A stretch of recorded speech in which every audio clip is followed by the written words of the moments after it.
So let me take a minute to get you up to speed on what we have done so far. I say we because, there's a team of people that have been involved in some way to date, including myself and my husband. And there's a team of people that will continue to be involved. So I don't think of Betty's as a me project. So every once in a while, I'll reference I've done something. But usually when I'm talking about the company, I will say we, because in my mind, it is and will be a large team of people making this vision a reality. So what we have done to date, we have, as of today, as I mentioned, filed our legal paperwork to be licensed in the state of Texas. To get us to this point, though, the first thing to do was to create a business plan. And that sounds logical. It sounds as though it's not a big deal. But that's really what I spent about 2 years doing before I got myself to a position to where I could leave my work and thought, okay, I'm going to do this for real. Let's open this business.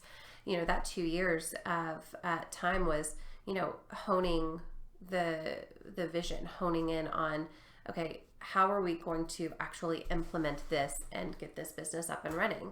And so that includes organizational structure, the team that's needed, identifying partners that will be involved. So that's our marketing team, our finance team, who's going to hire our physicians and help recruit physicians, who is going to provide our administrative services like benefits and payroll.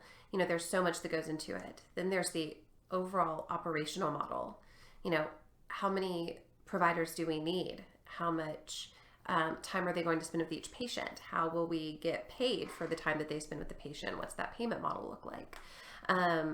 So that business plan had to include all of those things. And so I spent about 2 years just really trying to think through each and every aspect of the business.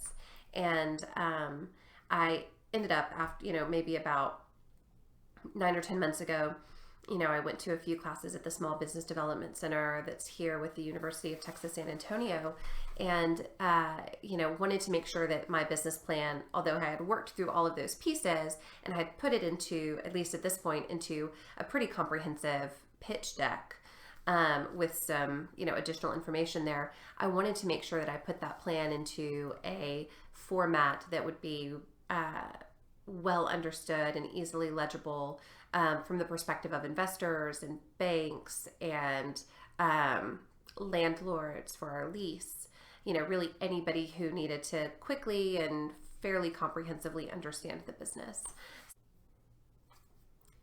We put together a financial model, an actual 5-year pro forma that was developed by the company in Nashville that I mentioned I worked with, Anchor Health. That has been, we're constantly iterating on that as new things come to light, as we make progress in certain areas of the business that might change the financial outlook for the company. So, that's a continuous project, and I spend a lot of time with our pro forma and with that team. We are still in the process of sourcing funding. We have met with 3 banks, SBA preferred lenders, Small Business Association preferred lenders, so that the SBA could potentially back small business loans or startup loans for us. Met with 1 potential corporate partner and have met with 2 different investor groups. Not firms, but smaller groups of investors that might be interested in making a contribution. So from that, we've gotten a couple of folks who said, the corporate partner first said they loved the idea. They were in it with us for several months, kind of going down a really positive path. We were excited about that. They were excited about it. They ended up coming back to us, understandably saying, hey, we really need to see proof of concept here before we can commit any dollars. And I get that. The banks are still a possibility. So we're working through a lot of the SBA requirements, and it's like every different SBA specialist or banking specialist I talk to has, another kind of detail or nugget of information that changes it for us. So now it's needing a physician to be a guarantor for anything that we do. So we're kind of working through that. That's still a viable possibility that we would go down that route. because the physician will be performing the services. The physician needs to have, honestly, skin in the game from the standpoint of the banks.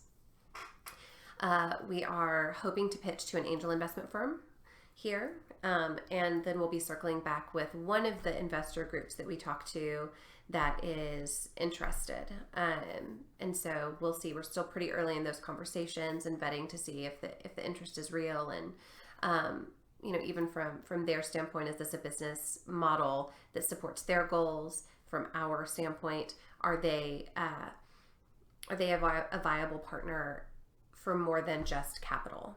So will they be able to invest, whether it's intellectual property, services, kind of sweat equity into the business too, relationships. So we're looking for those as well. So that's where we are with funding. We're still sourcing funding. I think this is the seed round. This might be the pre-seed round. This world has a million different terms that I'm still getting used to, but essentially where we are is we're not in business yet. We don't have any money. We're looking for our very first round of funding.